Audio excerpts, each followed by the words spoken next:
আসসালামু আলাইকুম। কেমন আছেন সবাই? আশা করি অনেক ভালো আছেন।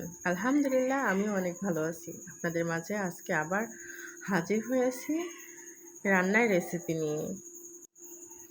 আজকে আপনাদের মাঝে হাজির হয়েছি মাটির চুলায় মুরগির মাংস, ঝাল ঝাল করে মুরগির মাংস এবং চাউলের আটার রুটি রেসিপি নিয়ে। তো বন্ধুরা দেখতে থাকুন এবং আমাদের পাশে থাকুন।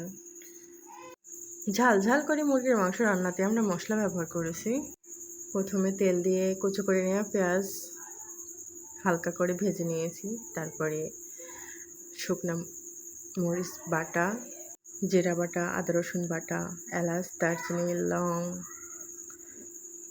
পেঁয়াজ বাটা, হলুদ, লবণ একসাথে ভালোভাবে কষিয়ে নেব। কষিয়ে নিয়ে মুরগির মাংসটা দিয়ে দেব।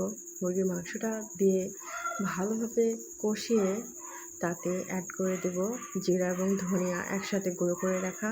এই মশলাটা দিলে রান্নার টেস্ট দ্বিগুণ হয়ে যায়। ভালোভাবে কষিয়ে নিয়ে তাতে গরম পানি অ্যাড করে দেব। গরম পানি অ্যাড করে কিছুক্ষণ ফুটিয়ে নেব মাংসটা না হয়ে যাওয়া পর্যন্ত।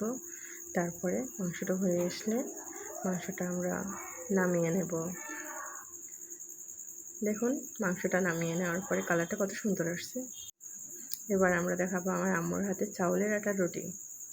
আমাদের কুষ্টিয়া জেলায় কিন্তু এটা অনেক জনপ্রিয়, চাউলের আটার রুটি এবং মাংস। চাউলের আটার রুটিটা আমার আম্মুর হাতে অনেক সুন্দর হয়। দেখুন কত সুন্দর করে চাউলের আটার রুটি তৈরি করছে আম্মু। প্লিজ প্লিজ প্লিজ সবাই আমাদের পাশে থাকবেন। বন্ধুরা সবাই আমাদের সাপোর্ট করবেন।